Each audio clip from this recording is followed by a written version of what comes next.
Welcome back to Beards and Brews. Hey, if you haven't already, be sure to hit those subscribe and follow buttons, and be sure to hit those notification sounds. Not only does it help us out, but you'll know exactly when we have another one brewing. This week's movie is going to be The Hitchhiker's Guide to the Galaxy. Now, fellas, what did you guys think of Barry Spacehausen? You talking about? I have my moments with this movie. There are parts that I would love to just pluck out and cherish, and then there's other pieces where I'm like, I could care fucking less what's going on with this fucking love interest bullshit. So this was technically not my pick, but I feel like this was spiritually my pick. This was a movie that I saw back in theaters back in 2005, and I loved it. I've seen it a few times since, and I still enjoyed it quite a bit. But let's get into it and see what you guys thought. All right. Well, in the spirit of Chandler, this was the first time seeing this movie, and I have to say, I don't think this one's for me, fellas. I was having a hard time. It wasn't bad by any means, but like, I don't know. I think I wanted plot. I think I wanted something to hang on to. I don't think I got that. Well, so long, and thanks for all the fish, Eric. Yeah, this movie opens up like you kind of really don't know what you're getting into. You just get this sort of like a synchronized dolphin dancing scene with a little bit of a musical number. So long, and thanks for all the fish. We're leaving the Earth. I actually completely forgot about that until just now. I don't know why. How can you forget the dolphins dipping? They were like, ee, and then fucking yeeted into space. Well, it does feel like the beginning of like a Monty Python movie where it's just so colorful and just like the music's going like crazy and there's this absurd thing that I'm watching. And it was pretty insane. It was pretty nuts. And I was on board because it intrigued me. I was really excited to see where this was going. Yeah, and we do have some nice narration from Stephen Fry through the whole thing, sort of guiding us throughout this, this Hitchhiker's Guide. Maybe I shouldn't have gone with it that way. But, yeah, that sounds like something he would say as narration. It's like, oh, I've said the title. But we do have narration from Stephen Fry throughout this whole thing, sort of guiding us through this, just giving us the ins and outs of the Hitchhiker's Guide to the Galaxy. Yeah, they couldn't have picked anyone better than Stephen Fry. He's a more upbeat David Attenborough. The issue with it being David Attenborough-esque is the fact that as I'm listening, I'm trying to nod off, yet I'm loving what I'm hearing. Okay, yeah, I get that. I actually really enjoyed those parts. I don't know if either of you have played the Stanley Parable, but like this is like the exact same kind of humor. It's so dry and just so English, yeah. It's just very English in the best way. Like I akin it to like Monty Python at the very beginning for just being bombastically, I guess, British again. But this is solely within the realm of like, oh, that could totally be like Wheatley from Portal 2 or something. Ooh. Yeah, okay. So this is Hitchhiker's Guide to the Galaxy based on the book series by Douglas Adams, and I think it was like a radio series even before that. Yeah. I don't know the details. We're not talking about any of that. We're talking about the 2005 movie. And honestly, if we're talking about the casting for this movie, I think it's pretty immaculate. I don't know about you guys, but I think every role is incredibly well cast in this.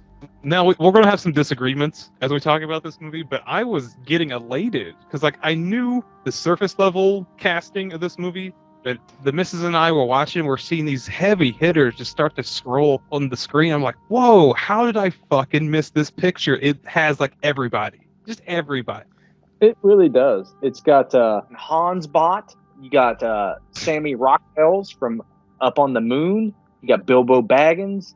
Be Kind Rewinds in here. Davy Jones. And my main man, Willow. I was looking really hard at the beginning part of this movie. Like, where the fuck is Warwick Davis? Like, where'd they put him? And I'm seeing like R2 Die Hard over here. I'm just like, that's kind of weird. Oh no, he's in there. That poor man. Why did they even need to cast a known actor for that? It's just like they could have built an actual robot for what they paid him. I think it's because given the nerd culture that's around this movie, they're just like, yo, that dude was a fucking Ewok. We gotta get him. True. He's everything that requires a dwarf of note. In Willow, he's got as you just said, that he's this character as plates, where he throws plates. He's fucking Leprechaun. Yes. Not only is he Very Leprechaun. true. Oh, that's exactly what I was thinking. Like, they definitely needed an actor, not only short in stature, but has been to the hood. I did fail to mention, though, we have Zoe Deschanel as the love interest in this movie. And to me, this is the weakest part of the movie. Not her, not Bilbo Baggins, but their side story of love, literally star-crossed lovers, all this. And you're just like, yeah, bro, give me more of fucking John Malkovich as a half man, half bot. That was an insane reveal. I have to give it that. It comes across so creepy. When he just gets up and starts walking across the table, man, I'm creeped out at that point. Yeah, it's one of those things where, like, if it were done a little more improperly, I would have been like, why? But in this case, I was just like, all right, that's a move. I'm looking at it. That's nice. I want more of that. Yeah, and you have Sam Rockwell the whole time giving you this, like, shocked expression, and then his head falls back and reveals his second face, who is also shocked. But then he's also cracking jokes the whole time, like, oh, hey, because he, strolls over to him and gets taller than him. He goes, oh, taller than me too. And he's like, what? He was pretty goofy for the most part. But back to your point, yeah. Brady, when you mentioned like the Zoe Deschanel and like that little love story or whatever we have, it totally feels like a mid-2000s love story just jammed in there with all of its awkwardness and just like, oh, he's just the nerd and she's just so hot. Oh, man, they're totally going to get together. I was half expecting him to whip out his infinite playlist. I swear to fucking God. Oh, I mean, just because that spaceship doesn't have like an aux cord. Well, I thought it was because Zach Brannigan's being such a cockblock. He just rolls up on like, hey, I see that you're not trying to get this pussy. I'm going to try to get this pussy. You want to see my spaceship, little lady? And she's like, yes, I do. I'm glad you said those words because I actually have referenced a little bit later Sam Cockblock Rockwell. Yes. I love the Zach Brannigan thing. That actually makes me like his character a little bit more, just knowing he's like, hey, what's your name? It doesn't matter. It's 100% who he is. He's President Camacho meets Zach Brannigan and Sam Rockwell. Bravo, sir. It's a lot of fun. I'll give him that. Like, when Sam Rockwell's having fun, however briefly, I'm having fun. When he's just straight up doing some techno babble or something, I'm just like not interested. But like, he's got some zingers, right? He just like, for some reason, he's got like this pocket maybe of sand, and he just surprises me with it. Sha-sha. While we're here, let's go ahead and just introduce these guys that we've talked about so far. Arthur Dent, played by Martin Freeman, normal guy. Zoe Deschanel, cute girl he met at a party. Zaphod Beeblebrox, Sam Rockwell, president of the galaxy or something, newly elected, by the way, and he's got a spaceship, and he wants to take Zoe Deschanel, Trillian, on it. Dude, he kidnaps himself and steals a spaceship. I do absolutely love how he just used his presidentialness through the movie. He just like walks in the room like, hey, I'm the president. Take a picture of me. Hey, how's it going, buddy? He just used it almost as like a charisma buff. Mm-hmm. Yes, it's the best plot device. Like, how do we get them from A to B? Because people wouldn't let them in front of them in line. It's like, they got the fucking president. He's like, hey, I'm the president. Let me kiss your baby. You're awesome. Look at you. You look like one of them things from Star Wars. All right, moving on. And he's just like a distraction. He's not even like using his presidential abilities. He's just like, hey, look at me. I'm over here. Hey, yeah. Yes. It almost like in those moments, it's like nerds in space. It's like, oh my God, what are we going to do? They're just so beautiful. And we're such nerds. How do we get through? And then like Space Bill Clinton walks in. He's like, I gotcha. It just fucking takes care of the situation. Space Bill Clinton. What's that saxophone song that everyone plays? Careless Whisper? Yeah. Yes. It's like yeah. Like, so he just walks in and they're like, who's that? And he's like, with the sunglasses. Yes. And they go right to him and the head pops back and starts talking.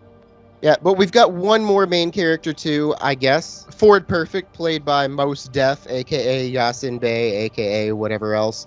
And he is actually a space alien who his identity only gets revealed right at the beginning of this movie. He thought that the dominant species on the planet was a car, so he named himself Ford. Oh, okay.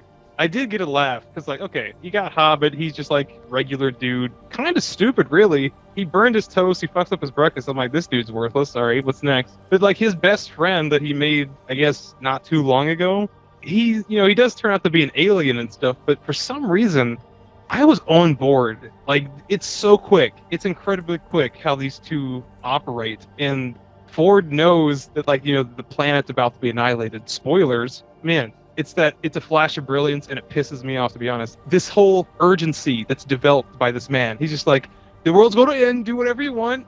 And they're in this, like, pub, and the bartender's just like, yo, is the world really going to end? And the guy's just like, buddy, I wouldn't lie to you.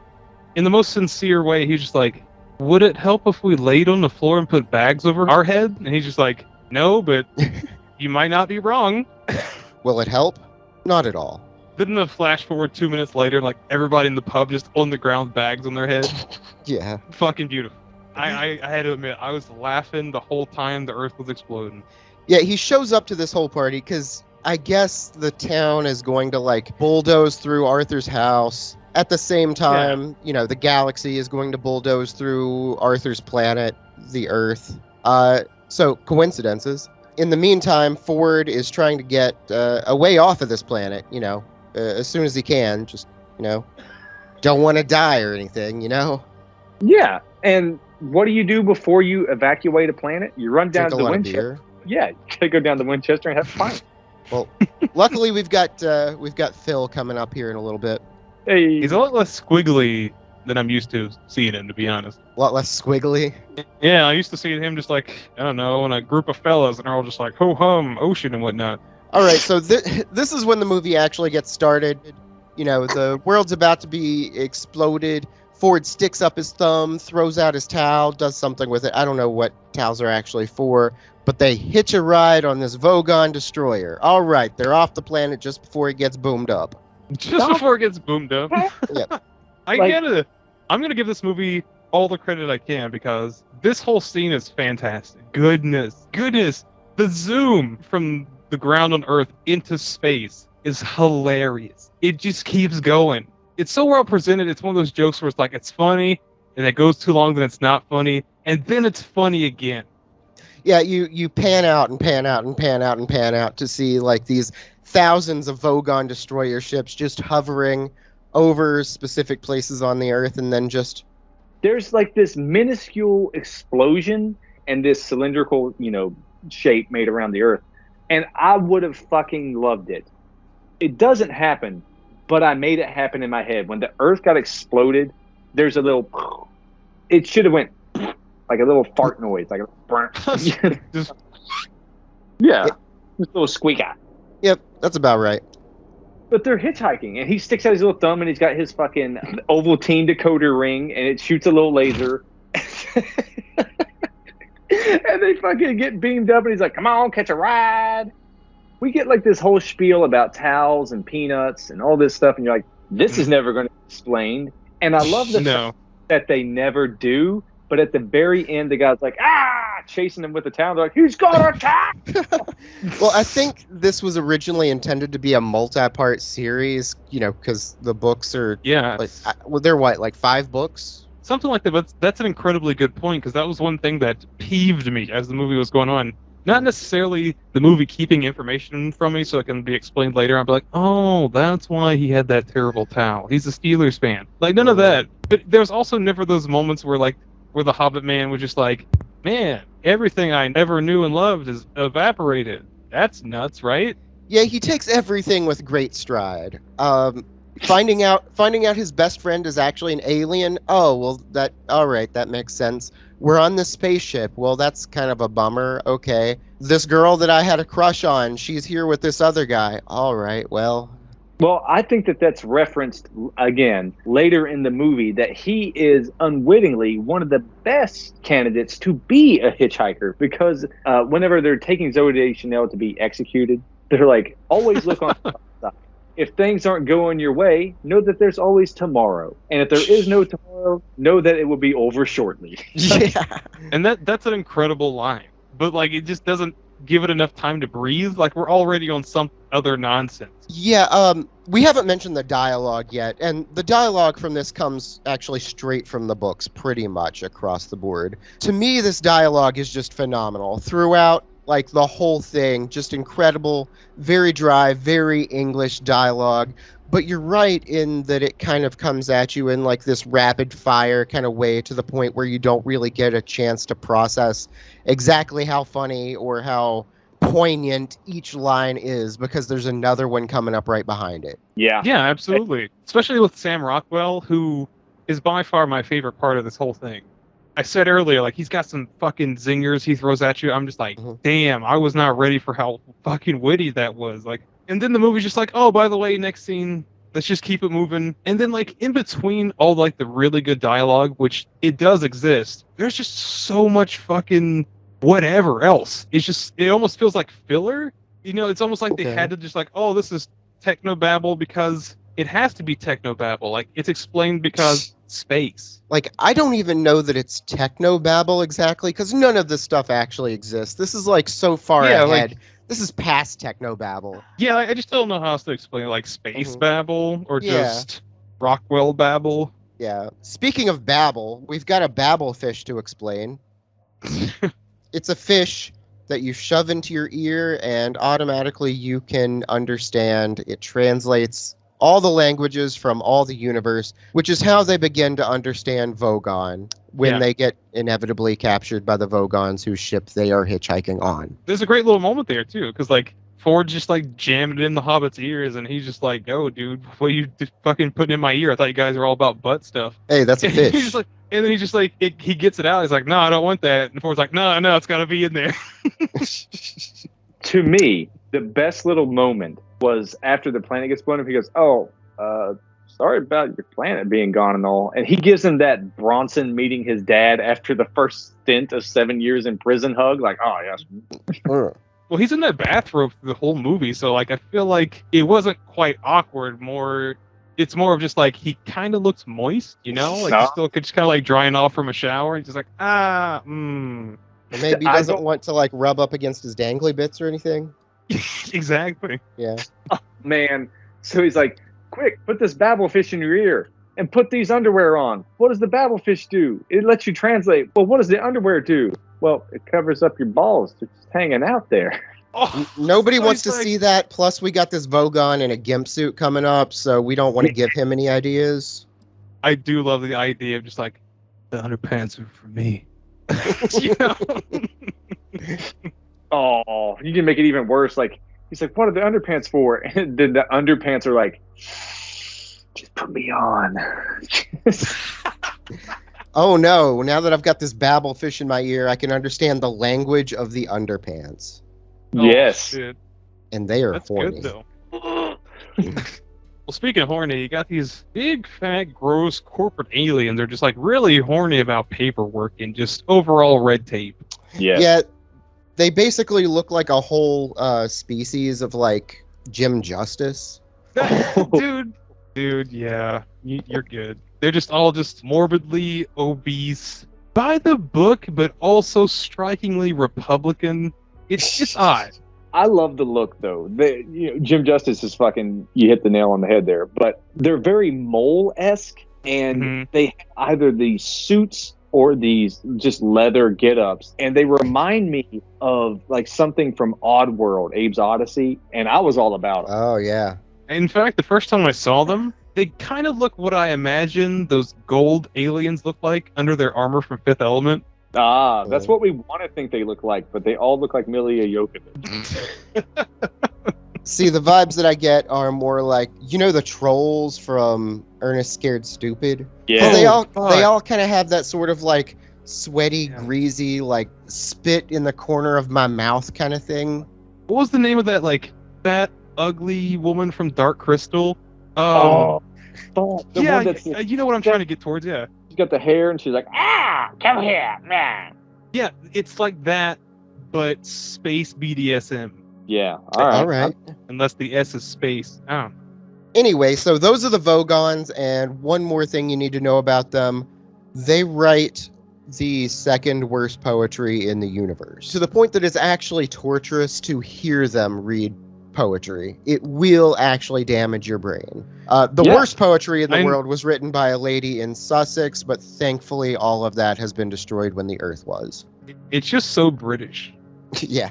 So they end up like tossing him out into the world. They put him in the airlock and it's like, sorry, you don't have the proper authority to hitchhike with us anymore. You're going to be booped out into the world, or into the not world, space. And that was really surprising, to be honest, because they get fucking jettisoned into nowhere. I was like, oh, is this like a preemptive credit roll? Like, what are we doing here? I really like the way they set it up, though. They have this giant door with the caution black and yellow stripes, and of course the swirling yellow warning lights. And they're staring at it, getting ready to hold hands and be like, together we will embrace the abyss. And then a fucking trap door just opens and they're like, yeet. It almost makes me wish there was a moment where Hobbit kind of reaches over to hold Ford's hand. He's just slaps it away. Oh yeah, no. Not right now. But that does lead to some more great narration. So as they're basically dying, a la that scene from Total Recall when their eyes are bugging out. Stephen Fry is just yes, by the way, you can be in space for at least 30 seconds. But they're gonna be longer than that. They're gonna fucking die, mate. Unless something really improbable happens. I think that's a running thing, no? We're just oh, look at these impossible things. No, not impossible. Improbable. Quote Right, Zoe yeah. Deschanel. She's not New Girl. She's the other one. So this spaceship that Zaphod is currently in command of, it's got an infinite improbability drive. So if you press this button, it could end up, anytime, anywhere, any place, and it just so happens you press the button and it ends up right where they are. So they hitch a ride. I almost wish the Earth didn't get exploded because, I wanted them to be zip zap Albuquerque. What? But it's kind of neat because now they get picked up and they're in this flying eyeball spaceship that Sam Rockwell hijacked when he kidnapped himself to go in search of a MacGuffin. And boy, oh boy, are we in for a treat because he comes in there and he starts just basically abusing himself. And you think, what the fuck is this? And he's like, hey, don't hit me. He's like, nah, I'm just kidding. I like it rough. And you're like, what the fuck is going on? Yeah, two-headed Sam Rockwell. He's actually, he's got one head under the other, so you only ever see one of them usually. He's kind of like one of those Mighty Morphin Power Rangers figures where you press the belt button and the other head flips up. Kind of like one of those. Ninja Turtles did it first. You flip them around, and then they didn't have the bandana on. Oh, the one that I remember from Ninja Turtles was the samurai ones that had all of the gear in the back. Yeah, those were cool. Yeah. Well, while he's too busy being wacky as fuck, Zoe Deschanel, I guess, locks eyes with Hobbit again. He's like, hey, you're the nerd from the party. Kind of still want a bone. Yeah, kind of, but, this guy's got a spaceship and everything. I wanted to go to Madagascar. You wanted to go to Cornwall. We were just looking for two different things, but... You are much smarter than this guy who actually ended up being president of the galaxy and kidnapped himself. This feels like the space version of losing your girlfriend to Todd in high school because he's got a Camaro. Yeah, exactly. Fucking Todd. They have this entire conversation over lightsaber toast. Okay, I've seen that before as a GIF, on just some old websites back in the day, and I never knew it was from something. So seeing it brought back some weird internet nostalgia. Nice. During all this, we meet Marvin for the first time. We've talked about him a little bit. He is the robot played by Warwick Davis, but voiced by Alan Rickman. And the voice of this robot is just, I love it, because he's just so perpetually depressed. I feel like if this was an American picture, strictly an American picture, there would have to be a character just consistently telling him to shut the fuck up. So if this was an American Hitchhiker's Guide to the Galaxy, who would be voicing Marvin? It's got to be Michael Cera or something like that, right? It'd probably just be Kevin Hart at that point. Fuck it. He can fit in there too. No, it's going to be Adam Sandler doing bad voices. Oh, I'm so sad, Shabadi Hoo. Yeah, exactly, yeah. But luckily, they don't get just tossed out in the middle of the world because Ford and Zaphod Beeblebrox are kind of related. They share 3 out of the 5 of the same moms or something. I don't know. Yep. And Yeah, exactly. That's nuts. Yeah, I don't know how fractions work as far as motherhood goes, but yep, just taking that one. this MacGuffin is the answer, and Zaphod wants to become famous forever and ever and ever because he's the guy who delivered the answer. And it's the answer to everything, the answer to the meaning of life, the answer to why do we exist, all that kind of stuff. And they create a supercomputer, and it gives them the answer. And what is the answer, gentlemen? I believe it is 42. Huzzah! You're wrong. It was 69, dude. Nice. That's a Future real Eric, answer. insert some electric guitar like there. Absolutely. Yeah, but en route to all this, they are being chased by a fleet of 100 Vogon battle destroyers because they have a stolen spaceship and a stolen president. Yeah, and you start to get a lot of Spaceballs vibes at this point because it's basically like going plaid. They hit the probability drive and they turn into, basically it's the Staples easy button, and they just turn into like fruit and animals and inanimate objects, and then suddenly they poof away, and it's almost like some Willy Wonka nonsense going on. I really enjoy it. Yeah, like when they jump that time, they turn into a yarn ball, and they just kind of holds on it. And watching it for the first time, mind you, I was just like, "What?" And then like cuts inside, and they're all made of yarn. I'm like, "Oh, this is good. This is great, actually." So you're telling me like every time they jump into something weird, they're just kind of just going to have to be weird and live with it. Like each individual section is going to be like this new kind of like animated adventure almost. It's just going to be weird for a minute. Just a minute, man. I was sincerely disappointed because that was a stellar idea, and then we just fall back into Sam Rockwell to be like, "Well, I'm weird as shit. Look at my other head, dude." Yes.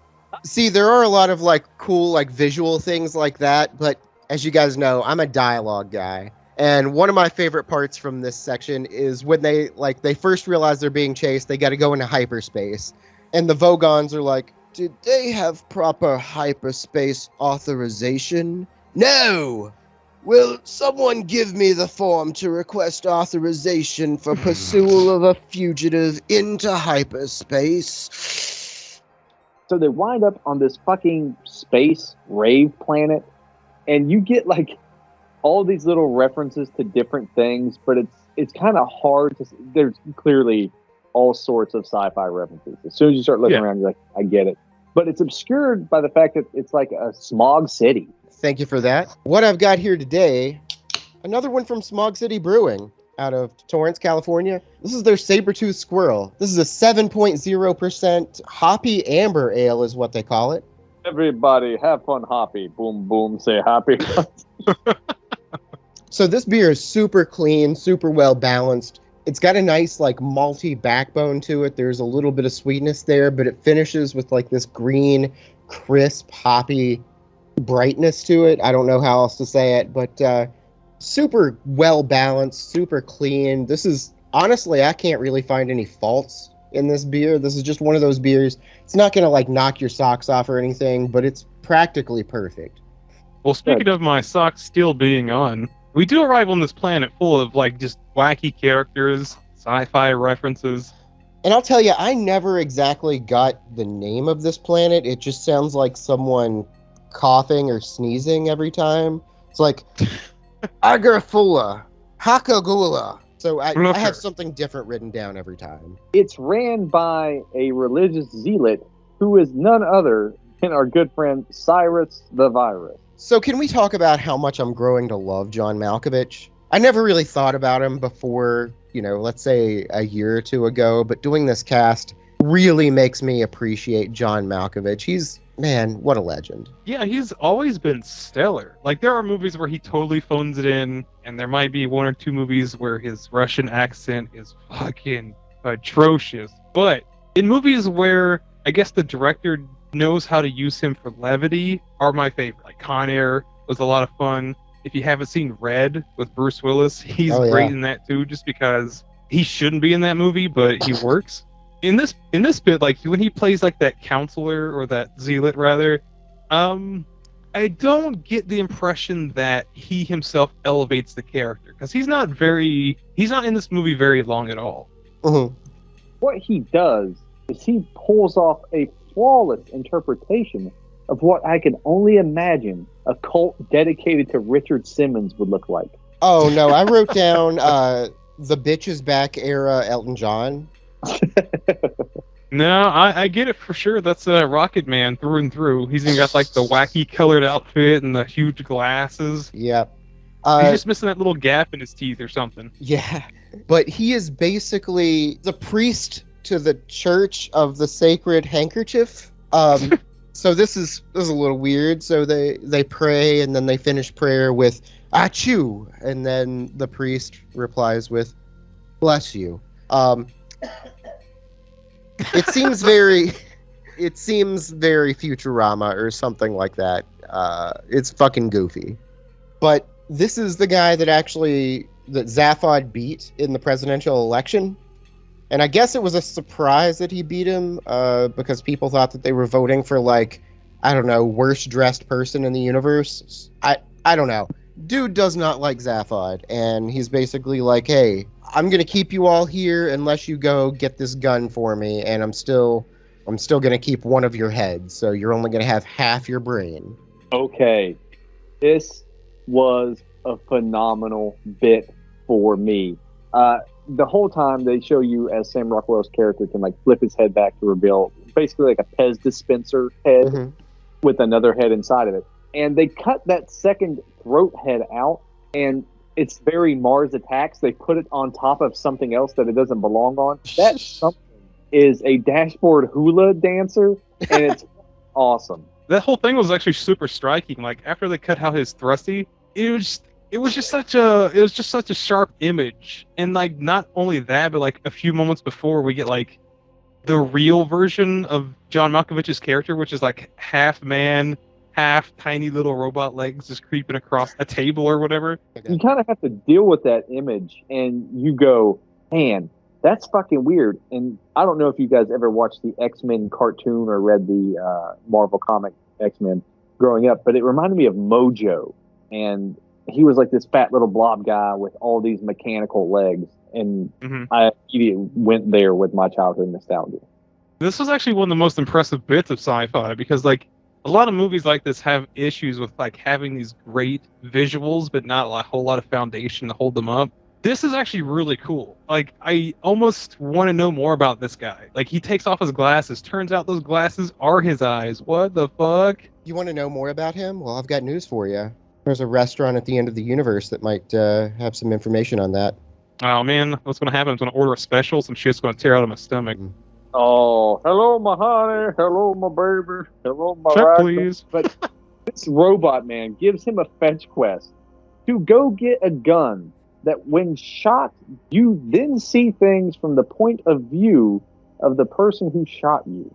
So when they step Zoe Deschanel gets snatched up by the blue-faced fucking purge-looking balloon men, and she's like, help me, I'm a damsel. And they start shooting their little green lasers, which, again, look pretty fucking cool. I do love the inclusion that the only thing they're really good at is bureaucracy, so they're just all stormtroopers at this point.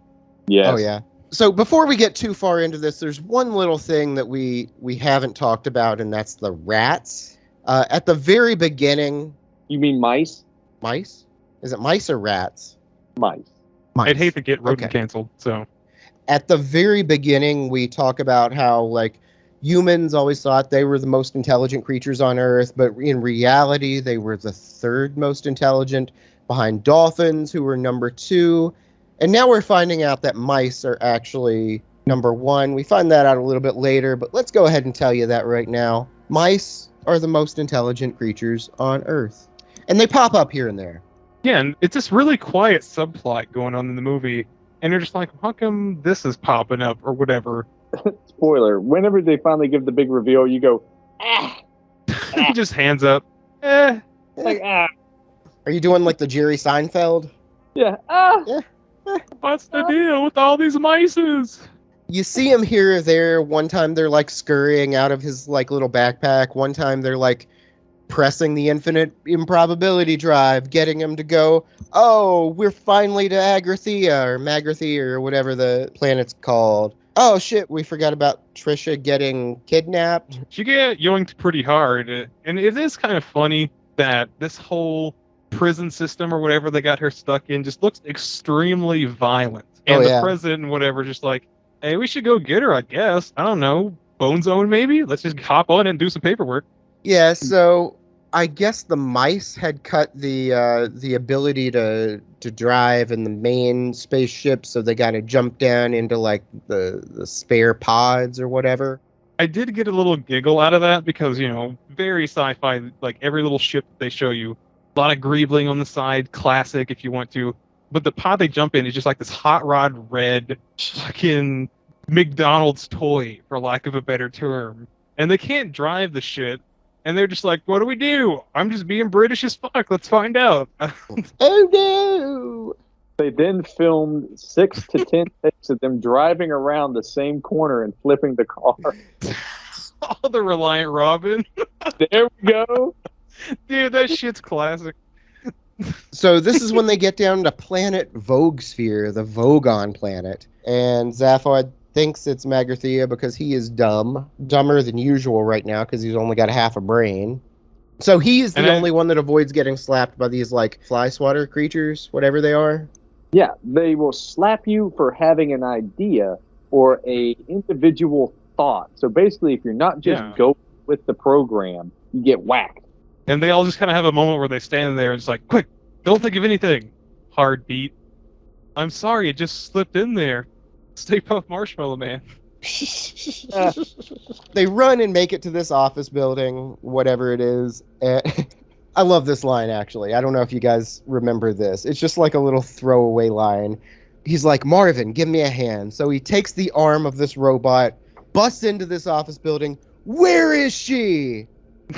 Who? The director of robot arm repair? Got him.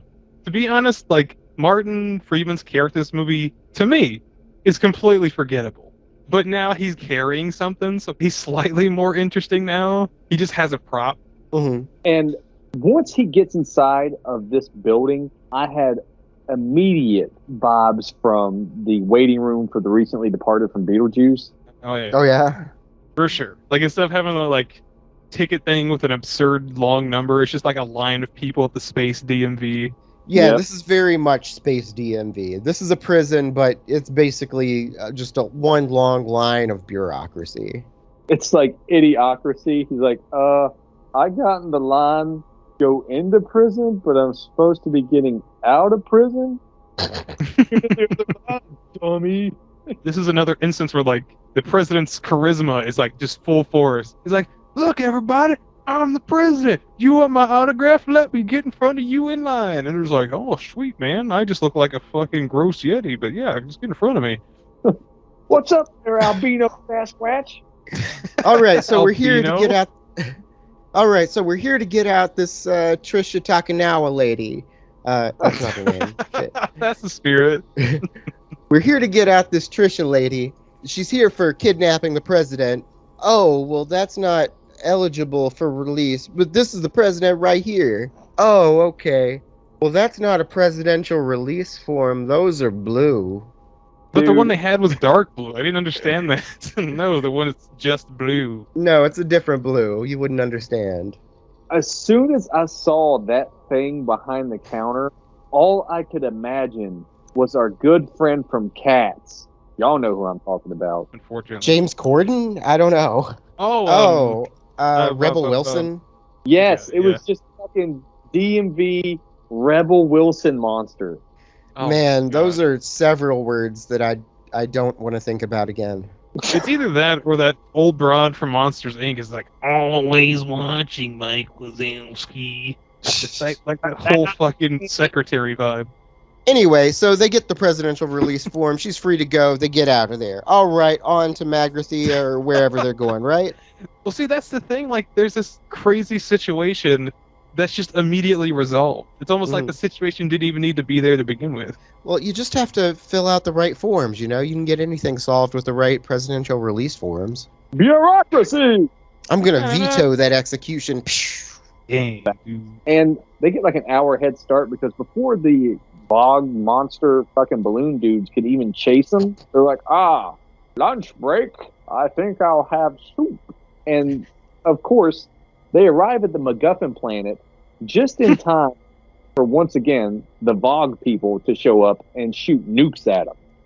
Oh yeah, there's a whole bit where they're just like free falling in space. That caught me off guard. This is one of those sort of classic scenes, like the classic references from Hitchhiker's Guide to the Galaxy. They're getting chased by these nukes, and they're like, we gotta hit the infinite improbability drive. It's like, no, like, we can't do that. We're not normalized yet. If we do that, who knows what's gonna come up? So finally, they're about to get hit. They hit the button, and those two rockets, the nukes, turn into a bowl of petunias and a very surprised-looking sperm whale. Isn't the sperm whale also voiced by Stephen Fry? No, I actually just looked up who the voice is by.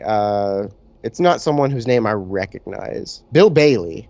Oh, the comedian. Yeah. He covered Inner Sandman with a bunch of bike horns. I don't know anything about that. He's in Hot Fuzz, evidently. Yeah, he's at the desk. Why do I know this? Anyways. He's very British. Well, so is the comedy, because like, oh, they have this whole thing about the whale just like thinking about sentience before it ultimately plummets to the ground. And then, oh, by the way, this is what the petunias are thinking. Oh no, not again. That's a good joke. Yeah. That fucking landed as hard as that whale did. That's beautiful. But now they're on Hoth, and there are 3 portals, and boy, oh boy, Zach Brannigan's like, all I gotta do is finger fuck this, and the Stargate's gonna open up. What? And it works. Yeah, so there's 3 portals. Trisha just jumps into one just to see what'll happen. She fucks around and finds out. Well, she's like, fuck it, I guess I'll die. Yeah? Yeah, but the Hobbits is, he's just like, guys, I don't know, guys. And he wastes so much time. He finally jumps through the portal to follow everyone else, and he's just like, nope, sorry, you're just over here with fucking Alan Rickman and his depressive ass. Yeah, the portal shuts off, and he's just like there by himself, just chilling in the cold. His friends had balls. He didn't. Him and Marvin are fucking made for each other, and they don't have enough screen time together because Marvin is programmed to be a depressed, whiny little thing, but he's still programmed to get the job done. Good on Marvin. Not his This will fault. all end in tears. I just know it. That's just English sass. Just clinical depression. Yeah, and then you have Bilbo, who instead of being like depressed, but I'm gonna get it done, it's just like, I'm depressed and I'm gonna bitch about it. And you're like, shut the fuck up and jump in the goddamn portal, Bilbo. Listen, his entire planet has been destroyed. He's running around the universe with a guy who is definitely like 1/3 as smart as he is, and stole his girl. That's why I was gonna say he's only sad when his fucking space Tinder date yeets on him. That's it.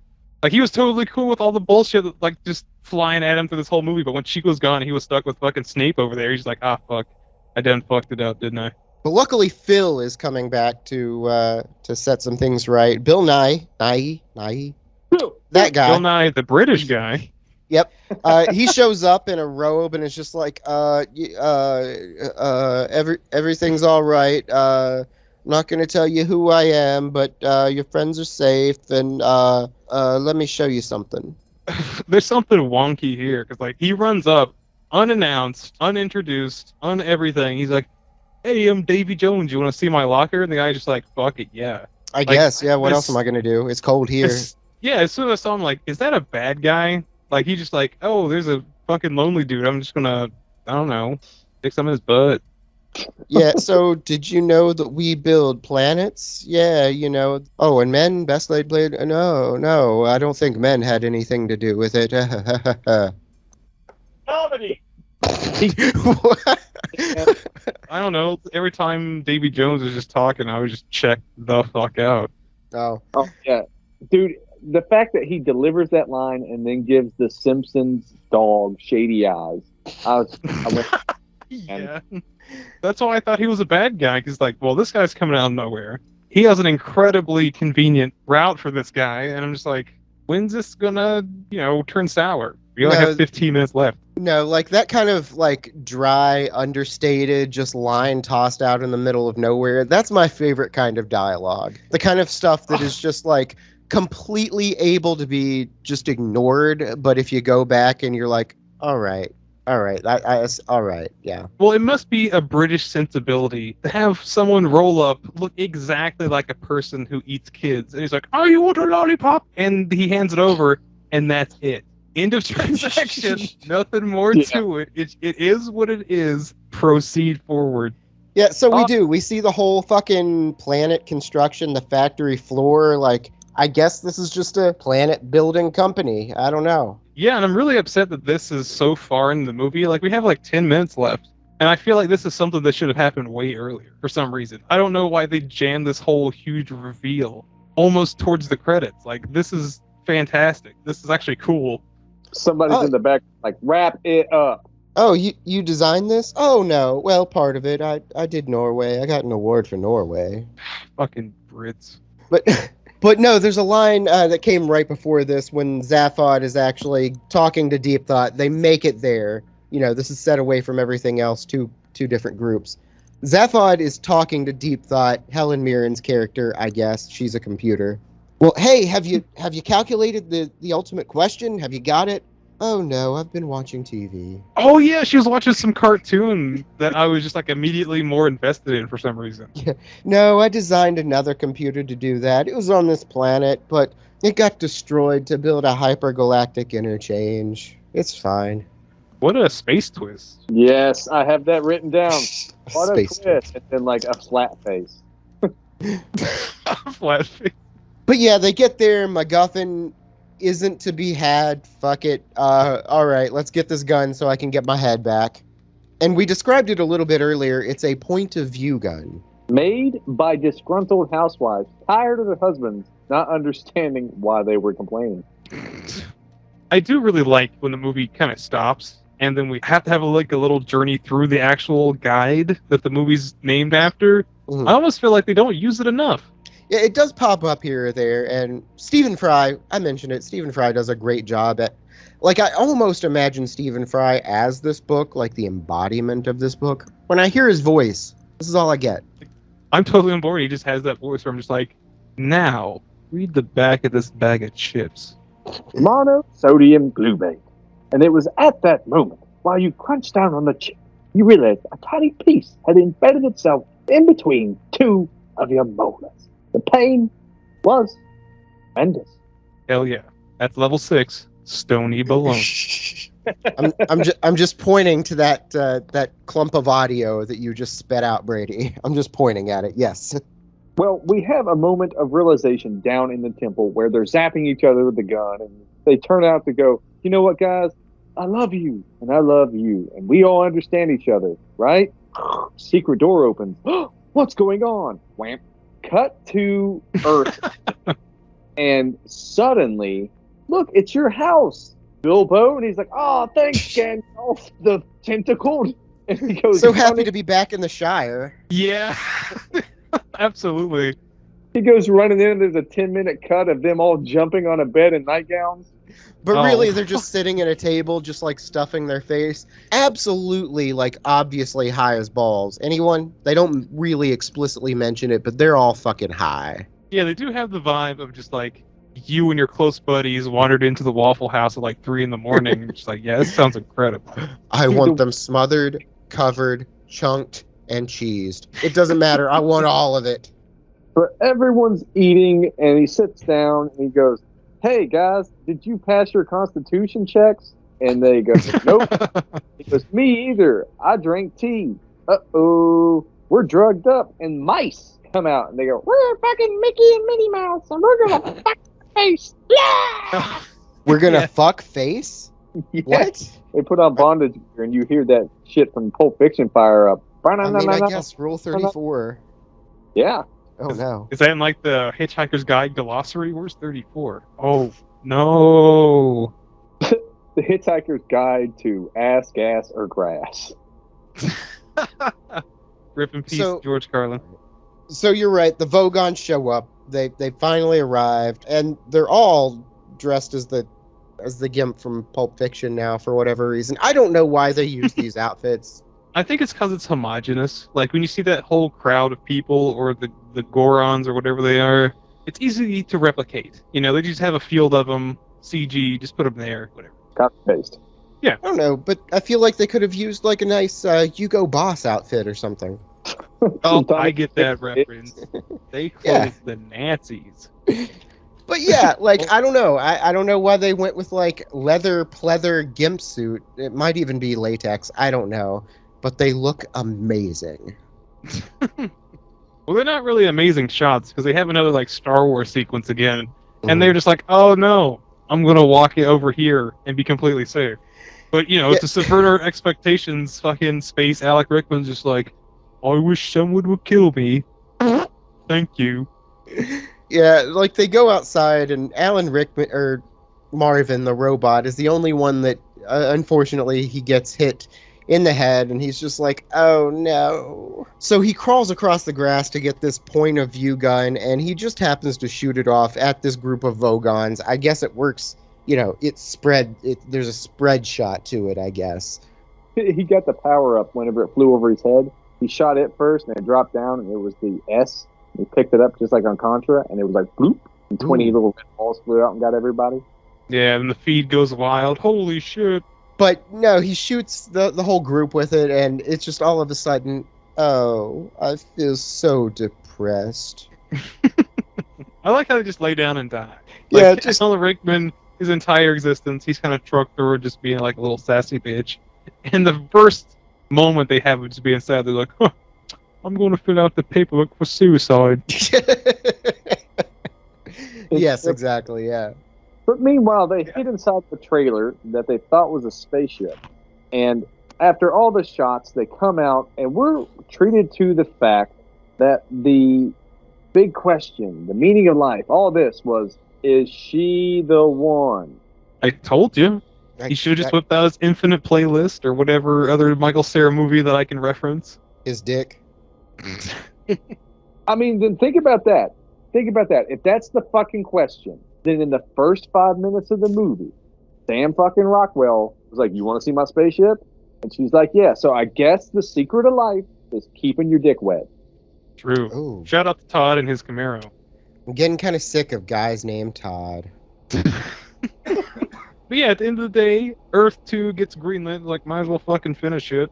So I guess we're just going to end this how it begins, and then Ford just like, no, I know this place at the end of the universe. Let's go check it out. Yeah, just in case we can make a sequel, you know, let's give them something to talk about a little bit, you know? It's one of those things where, like, we're going to put this in the movie, so everyone who's read the book is going to be in the theater like, oh, he said the thing! There's going to be a next one, a 2! And then there wasn't a 2. There's no people on the planet, though. No, like, they respawn. Yeah, they totally do. In fact, it's just business as usual. They get zapped back into existence, and the guy at the pub is like, huh, I guess the bag did the trick.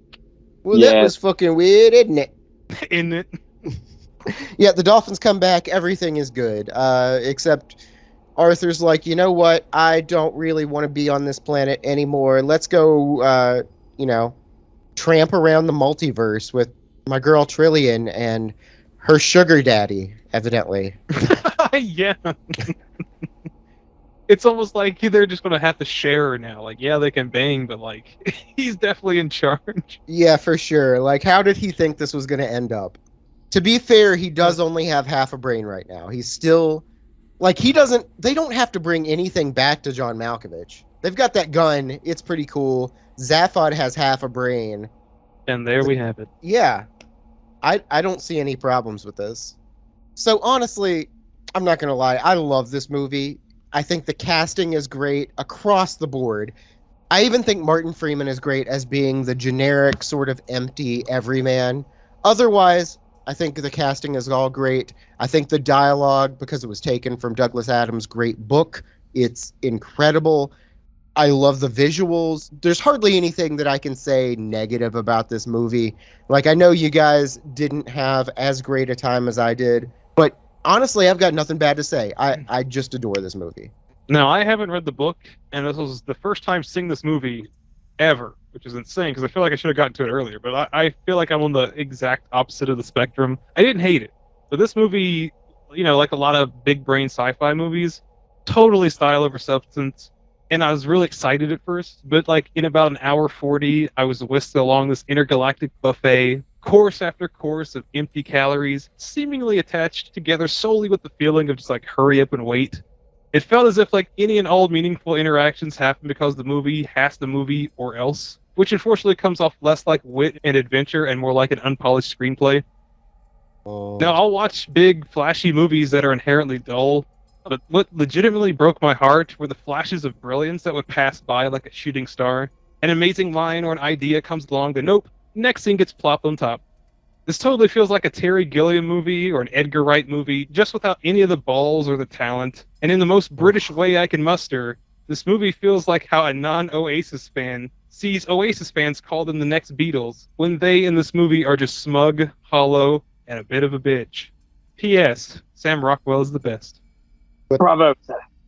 To me, this is fun to look at. I really, really, really love the bits where they're doing the nonsense with the guide narration. Those are amazing. If this was just a little blurb, 3 to 5 minute web series on YouTube, I would be addicted to each page that they produced. But as a movie, it was full of characters that I didn't give a fuck about. The main guy, the hitchhiker, Mos Def's character, does nothing. The love interest does nothing. Fucking Bilbo Baggins does nothing. Fucking whatever his name is, shows up, does nothing. The only person really trying to do something, unfortunately, is Sam Rockwell. He's funny, but even by the end of it, he seems like he's like, got nothing left. Well, there you have it. That was The Hitchhiker's Guide to the Galaxy, the movie. If you have any strong feelings about the show or the movie, leave it in the comment section below. Make sure you hit those like and subscribe buttons. Be sure to bash that little bell icon too, so you don't miss what we've got brewing up next. Get out there on social media, all right? That way you can listen to us on fucking Saturn or Uranus YouTube. You can find us wherever podcasts are available, all right? We're there.